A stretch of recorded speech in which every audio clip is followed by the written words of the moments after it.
ಗುಬ್ಬಿ ತಾಲೂಕಿನಲ್ಲಿ ಶ್ರೀ ಚನ್ನಬಸವೇಶ್ವರರ ಜಾತ್ರಾ ಮಹೋತ್ಸವ, ಶ್ರೀ ಮಣ್ಣಮ್ಮ ದೇವಿ ಹಾಗೂ ಆಗಲವಾಡಿಯ ಕರಿಯಮ್ಮ ದೇವಿ ಜಾತ್ರಾ ಮಹೋತ್ಸವ ತಾಲೂಕಿನ ಪ್ರಮುಖ ಜಾತ್ರೆಗಳ ಸಾಲಿನಲ್ಲಿ ಸೇರುತ್ತವೆ.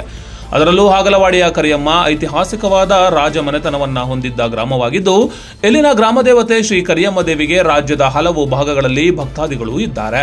ವರ್ಷಕ್ಕೊಮ್ಮೆ ನಡೆಯುವಂತಹ ಇಲ್ಲಿನ ಜಾತ್ರೆ ಸಾಕಷ್ಟು ವಿಶೇಷಗಳನ್ನ ಒಳಗೊಂಡಿದೆ. ಅಗ್ನಿಕೊಂಡ ಹಾಯುವುದು, ಬಾಯಿ ಬೀಗ, ರಥೋತ್ಸವ ಹಾಗೂ ದೇವರು ಗವಿಗೆ ಹೋಗುವುದು ಇಲ್ಲಿನ ವಿಶೇಷ ಎನಿಸುತ್ತದೆ.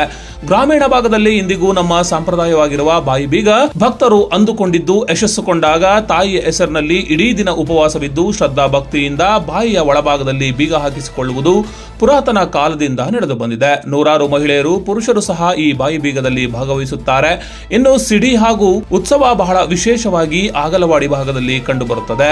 ತಾಯಿಯ ಹರಕೆಯ ಒಂದು ಭಾಗವಾಗಿದ್ದು ಇದನ್ನು ನೋಡಲು ಸಾವಿರಾರು ಭಕ್ತರು ಹಲವು ಭಾಗಗಳಿಂದ ಆಗಮಿಸುತ್ತಾರೆ. ನಮಸ್ಕಾರ. ಗುಬ್ಬಿ ತಾಲೂಕಿನ ಗಡಿ ಭಾಗ ಪ್ರದೇಶ ಆದಂಥ ಆಗಲವಾಡಿ ಹೋಬಳಿಯಲ್ಲಿ ಗಣಿ ಆಬಾಧಿತ ಪ್ರದೇಶ ಆಗಿರೋದ್ರಿಂದ ಅಲ್ಲಿ ಚಾಲುಕ್ಯ ಕ್ಲಿನಿಕ್ ಅನ್ನು ಪ್ರಾರಂಭ ಮಾಡಿದ್ದೀವಿ. ಪ್ರಾಥಮಿಕ ಆರೋಗ್ಯ ಸೇವೆಗಳನ್ನು ಅಲ್ಲಿ ಪಡೆಯಬಹುದಾಗಿದೆ. ಲ್ಯಾಬು, ECG, ನೆಬುಲೈಸೇಷನ್ ಈ ರೀತಿ ಎಲ್ಲ ಸೇವೆಗಳಲ್ಲಿ ಲಭ್ಯವಾಗಿರುತ್ತದೆ. ಆ ಭಾಗದ ಜನಗಳು ಇದನ್ನ ಸದುಪಯೋಗ ಪಡಿಸ್ಕೋಬೇಕು ಅಂತ ಈ ಮೂಲಕ ಕೇಳ್ಕೊತಾ ಇದ್ದೀನಿ. ಹೆಚ್ಚಿನ ಚಿಕಿತ್ಸೆಗೆ ಗುಬ್ಬಿ ಚಾಲುಕ್ಯ ಆಸ್ಪತ್ರೆಗೆ ಬರ್ಬೋದು. ಮತ್ತು ಇಲ್ಲಿ ನಮ್ಮಲ್ಲಿ ಧರ್ಮಸ್ಥಳ ಸಂಘದ ಆರೋಗ್ಯ ಸೇವೆ ಇರ್ಬೋದು, ಸರ್ಕಾರದ ಯಶಸ್ವಿನಿ ಸೇವೆಗಳು ಮತ್ತು ಇತರೆ ಇನ್ಶೂರೆನ್ಸ್ ಸೇವೆಗಳೆಲ್ಲ ಇರೋದ್ರಿಂದ ಇದನ್ನ ಉಪಯೋಗ ಪಡಿಸ್ಕೋಬೇಕು ಅಂತ ಈ ಮೂಲಕ ಕೇಳ್ಕೊಂತ. ಧನ್ಯವಾದಗಳು.